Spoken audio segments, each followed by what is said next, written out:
nosso amigo e mestre Nilson Moraes é professor associado da Universidade Federal do Estado do Rio de Janeiro, é sociólogo de formação, é professor também de pós-graduação na área de museologia, junto com o Master. Tem um doutorado em Ciências Sociais pela PUC, São Paulo, e pós-doutorado pelo Centro de Estudos Latino-Americanos da Universidade de Varsóvia. Então, eu vou passar a palavra para o nosso professor Nilson Moraes. Estava tão bom ouvir o Coco, tá? Nesses 700 metros, 500 metros que eu caminhei para vir aqui, eu moro aqui bem pertinho no Morro da Viúva, eu vinha pensando sobre algumas coisas e rasguei o texto que eu pretendia apresentar. Me sentei ali, em 5 minutos eu programei outra coisa. E por que eu fiz isso? O que está me chamando a atenção? Em primeiro lugar, porque eu sou exatamente aquele personagem da modernidade. Eu sou tão moderno que eu pretendo até me aposentar, tá? Eu sou tão moderno que eu adoro a minha condição de estabilidade, tá? Eu sou tão moderno que, bom, uma das últimas vezes que eu fiquei chocado na minha vida foi quando eu estava falando na União Soviética, lá na Rússia, em Moscou, e um rapaz virou e falou assim: cara, você trabalha 30 e poucos anos no mesmo lugar, ou você é muito bom ou você é um fracasso, tá? E eu comecei, nesse momento, a repensar uma série de coisas que eu vinha vivendo, passando. Na verdade, a minha trajetória tem muito dessas questões que o Coco, falando de uma perspectiva predominantemente econômica, anunciou nos seus efeitos sociais e políticos. Eu sou aquele jovem que já tive até cabelo nos anos 60, 70, eu fiz sociologia, eu fiz parte de um grupo que criou uma área, digamos assim, no Brasil, um campo disciplinar em saúde coletiva. Trabalhei 30 anos, tipo Fiocruz, Instituto de Medicina Social, e de repente eu digo assim: não, se eu quero entender esse país, eu tenho que falar de educação ou de cultura, tá? Até porque é na cultura que eu estou vendo pintar coisas absolutamente novas. Cada vez que eu vou a uma favela na Maré, no Museu da Maré, ou cada vez que eu vou à Bahia ou qualquer outro lugar, eu encontro possibilidades absolutamente distintas e esperança. Esperança não naquele sentido religioso, mas no sentido político de intervir nessa sociedade. Quando eu usei esse papo dos 700 metros, e eu falei para eles que eu não queria falar em teoria, tá? É porque eu estava colocando algumas premissas na minha vida e nesse projeto que eu vejo de educação à distância. Até porque eu passei 3 momentos como educador também e como profissional de educação absolutamente distintos. Eu ouso dizer que eu fui um dos últimos professores bem-sucedidos no Rio de Janeiro. Porque quando eu comecei a trabalhar, eu, Manuel Maurício de Albuquerque, Aquino, um determinado grupo que tinha por aí, eu comecei a trabalhar num esquema chamado pré-vestibular, em que eu vendia a minha força de trabalho, tá?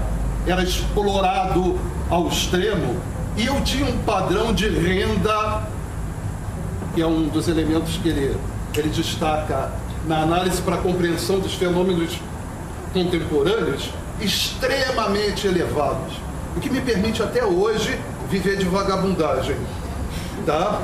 Falando de cultura, coisas assim. Imagina você falar de Museu da Maré. Tem uma pessoa aqui, eu já vi a Cláudia, que sabe bem o que isso significa, tá?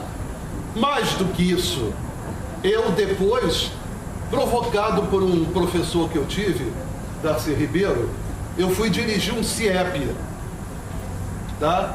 eu larguei um colégio de Zona Sul, não sei o quê, em 1982, onde eu tinha as alunas mais lindas, os meninos mais lindos, anunciando essa cultura do corpo perfeito, tá? Belo.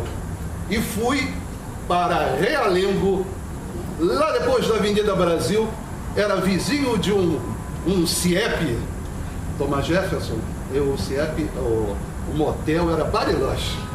Tá? E eu usava o telefone toda hora do motel, tá? Os motoristas de táxi me adoravam, tá? Ora, é porque eles sempre me viam entrando e saindo com outros professores, eles achavam que eu tinha alguma competência adicional, tá? E hoje eu trabalho muito à distância, muito mais à distância do que a educação à distância, observando esse novo processo. E eu digo assim, eu dei sorte na vida. Eu vivi alguns momentos de tensão, de mudança extremamente rico, que me permitiu, inclusive, conhecer indivíduos, figuras humanas fantásticas, que hoje muitos consideram que seria impossível diante das relações sociais, culturais, relações objetivas que impedem as pessoas de viverem minimamente com prazer, tá? Eu sou daqueles, né, como ele, que eu aprendo muito no botequim, tá? Ora, estamos vivendo, estamos mudando de uma forma extremamente acelerada, tá? E marcado por profundas mobilizações, tá? Por uma situação de que eu vejo não o esgotamento do processo produtivo, tá? Mas eu vejo outros papéis, outros símbolos, outros elementos tendo um papel estratégico na constituição do mundo que nós vivemos e do mundo que se aproxima ou que se pretende constituir. Ele falando das Havaianas, eu estava aqui, deixa ele falar, tá? Porque quando eu fui estudar na Polônia, tá? Uma das formas que me disseram é o seguinte: leva um presentinho para ser simpático ao pessoal, tá? Polonês é muito difícil, não é não, tá? E eu levei exatamente Havaianas, tá? Foi um sucesso. Só não foi um sucesso maior quando eu levei, da segunda vez, os biquínis brasileiros. Faz um sucesso ainda maior do que as Havaianas. Ora, então, esse mundo, essa mercadoria chamada elemento simbólico e material, é hoje fundamental na mobilização dessa sociedade. E como é que eu vou entender essa sociedade? Ela falou que eu estudo a América Latina, tá? Se a América Latina está muito impregnada no plano da produção, da circulação do capital, pela lógica, não só dela, mas também nas esferas do poder, e não vamos acreditar que o neoliberalismo esteja derrotado. Eu acho que ninguém caiu nessa armadilha, tá? Ora, nós estamos até com um pouco mais de gordura do que outros países, outros continentes, tá? Eu chego hoje na Polônia, todo mundo quer vir para o Brasil, coisa que há 12 anos atrás era inimaginável. Todo mundo me pedindo emprego no Brasil, tá? E para você explicar que não é bem assim, não, as coisas ficam um pouco diferentes. Como é que eu vou pensar esse mundo se o meu conhecimento, os modelos analíticos que eu tenho, tá, são de outra conjuntura, outro momento, inclusive desse grande sistema capitalista? Se eu ainda penso dentro dos padrões da modernidade, se eu ainda não tenho elementos, eu até vejo todos os dias pintando, isso aí é um desafio que nenhum de nós escapou, tá? Nós somos obrigados a comprar livros com prazer, tá? Porque a cada dia algum novo autor, em algum outro momento, está colocando questões fundamentais desse mundo em transformação, tá? Ora, então quando eu comecei a pensar, a falar, eu comecei a falar a partir dos 500, 700 metros que separa a minha casa aqui.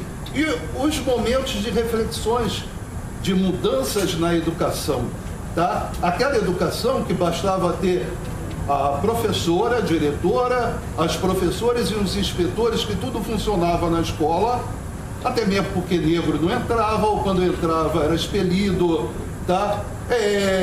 Filho de pobre, marginal, não tinha vez naquela escola. Ontem mesmo eu recebi, muitos devem ter recebido, pelo Facebook, tá? Uma fotografia da turma de formandos da Universidade Federal da Bahia de Medicina, tá? Era uma fotografia absolutamente reveladora, tá? Bahia, que quando nós falamos de negritude, é o nosso símbolo. Você olhava aquela fotografia daquela elite médica recém-formada pela Universidade da Bahia, você encontrou 2 ou 3 negros, tá? Naquela multidão de médicos formados. Tá mesmo. Ora, quando nós começamos a pensar esse processo, tá? A gente tem algumas situações extremamente graves. Como eu vou pensar, tá, essa mudança? Como eu vou atuar diante desses pobres, desses negros, desses índios, desses sem isso, sem aquilo, que chegam e dizem: eu quero ser ouvido, eu quero ser respeitado, eu quero meu direito, tá? Que professor é esse que vai para as escolas? O Diógenes falou da dificuldade dele, tá, em escrever o material para o SEAD, tá? Porque todos nós nos formamos numa escola de conteúdo, imaginando um aluno de classe média, tá? Ora, essa situação toda, então, nos coloca diante de algumas questões. O trabalho, o território e a virtualidade. São 3 mundos que têm especificidades, tá? 3 mundos que estão envolvidos em situações absolutamente novas, em que o trabalho ainda não perdeu a centralidade, tá? Se o trabalho não perdeu a centralidade, a obsolescência é alguma coisa que está na nossa vida. Quando eu digo que eu quero me aposentar, a minha mulher, além de ameaçar correr, fugir de casa, tá? Ela diz que eu corro o risco de morrer imediatamente, ficar velho e morrer, tá? Ora, então nós estamos condenados a não termos rotina, enfrentarmos o cotidiano como se fosse aquilo que ele estava falando, uma batalha permanente, uma batalha que não tem nem mais aquele horário tradicional que eu tinha de trabalho de 8 às 17, mas que me condena a estudar e trabalhar em qualquer lugar. Porque, pergunta ao Coco, pergunta a todos vocês, nós vivemos num mundo que a cada momento existe uma ameaça concreta, que é o celular tocar. O computador nos ameaçar com mais um trabalho, ou a perda desse trabalho, tá? Nós trabalhamos, nós corremos o tempo todo, e quando um fato real, exemplo, teve um processo aí que algumas pessoas chamaram de greve das universidades, não sei o quê. Eu tenho minhas discordâncias, tá? Eu acho que não foi bem isso, não, mas tudo bem, faz de conta que foi. Ora, hoje, toda a minha agenda foi atropelada. Não é só minha, de todos vocês, do Coco, né? Com orientação, com questão de não sei o quê. Eu estou vindo, parece piada, de 5 semanas em 5 congressos diferentes.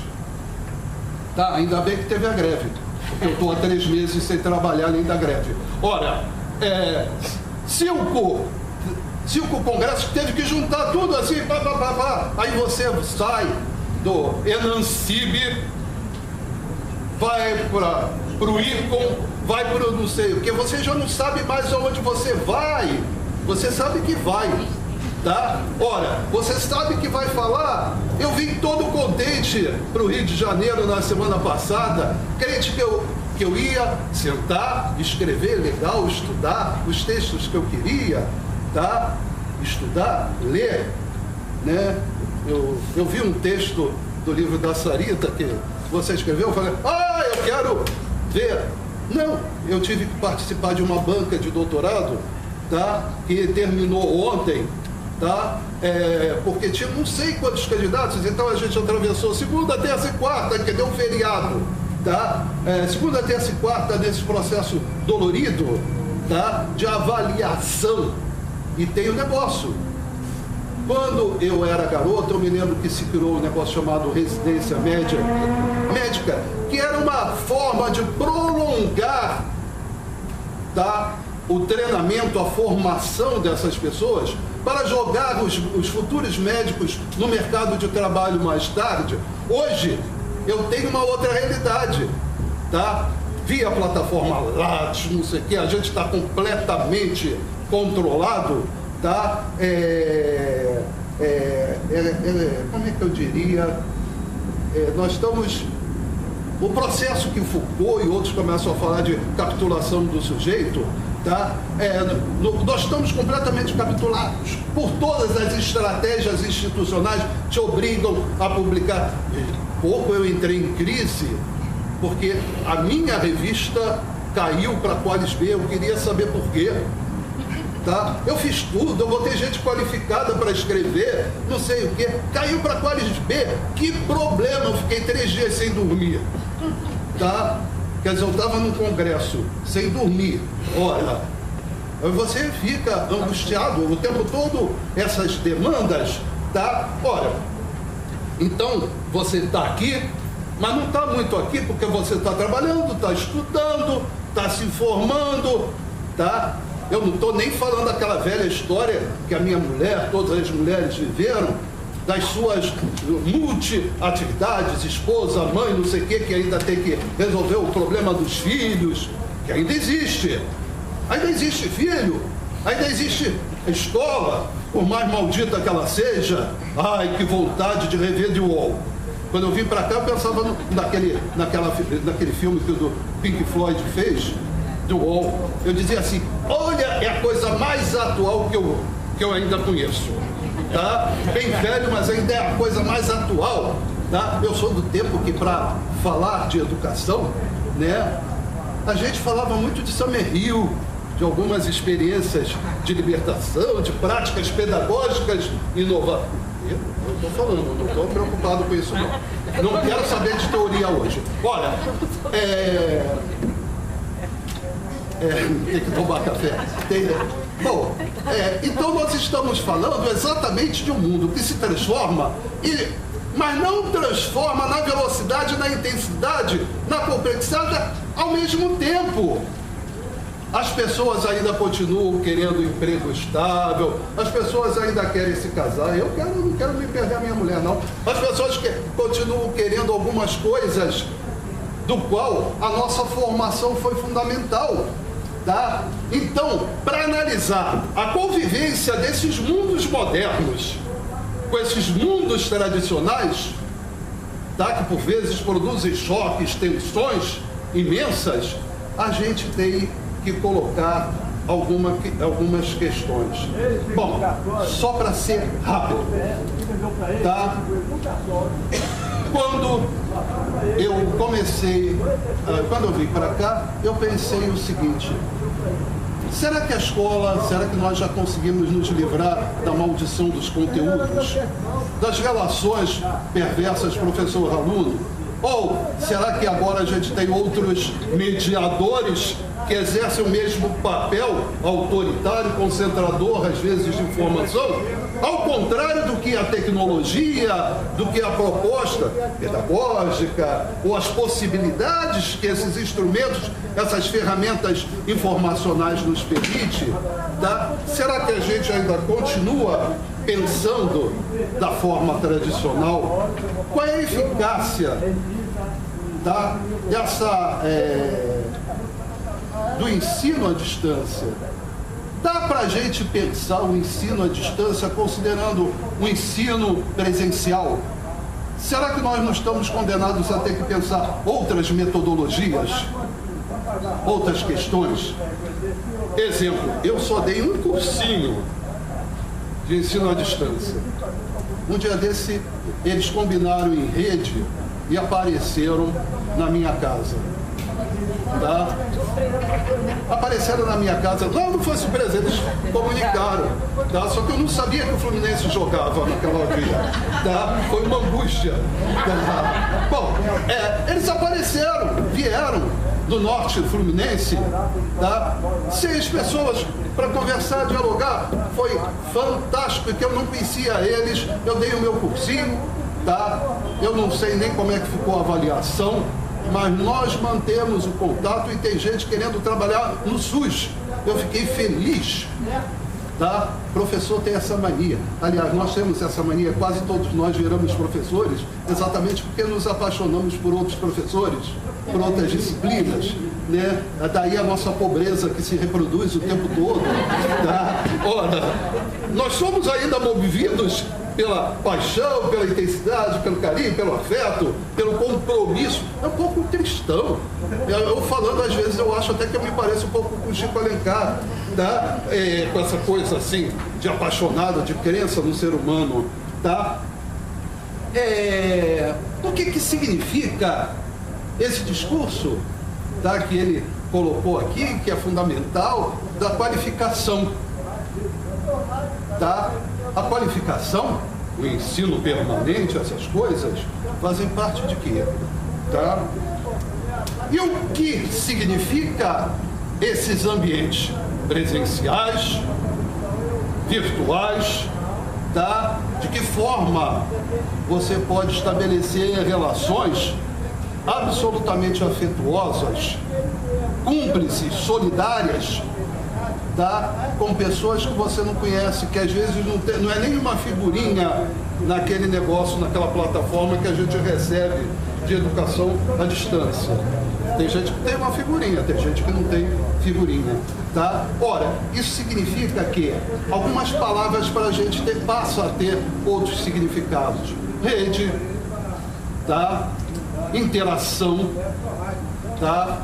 É uma outra palavra que a gente tem que conviver com ela. O que é interação?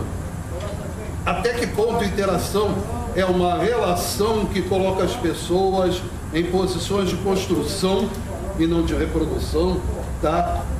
O que são as trocas que esses novos ambientes nos permitem? E o que isso significa na compreensão ou na produção de estratégias de resistência a essa governança global que ele falou, tá? Ora, só para encerrar, eu estou presenciando uma das experiências mais bonitas e difíceis de conhecer, tá? De viver. Eu que vivi 30 anos em instituições médicas, convivendo com a morte, com a doença, eu que sou completamente aberto, tenho todas as tecnologias aí, tá? Marca-passo, essas coisas todas, tá? Eu sou um milagre das tecnologias, tá? Só extrema-unção eu ganhei 4. O Darcy Ribeiro dizia assim: você é a prova que para morrer tem que ter caráter. Eu me lembro do Darcy dizendo isso. Ora, então, quando a gente começa a ver essas coisas, interação, trocas, tá? A questão que se coloca, para mim, fundamental, é a questão da solidariedade. Hoje em dia, solidariedade não quer dizer abdicar das diferentes lutas, inclusive das lutas de classe, tá? Solidariedade, para mim, significa você produzir conjuntamente novos saberes, novas práticas, novas relações. E eu vejo isso hoje, quando eu digo que eu saí da saúde depois de 30 anos, tá? Num negócio chamado pontos de cultura. Gente, eu vou falar um negócio para encerrar eu junto, tá? Eu detesto uma pessoa que eu não conheço, a tal de Ana Holanda. O que ela fez no Ministério da Cultura é imperdoável no desmonte do processo de democratização. Democratização não como democracia formal, mas de construção de novas possibilidades sociais, coletivas, tá? Ora, pelos pontos de cultura, eu tenho verdadeiramente novas formas de resistência e novas redes sociais. Parei.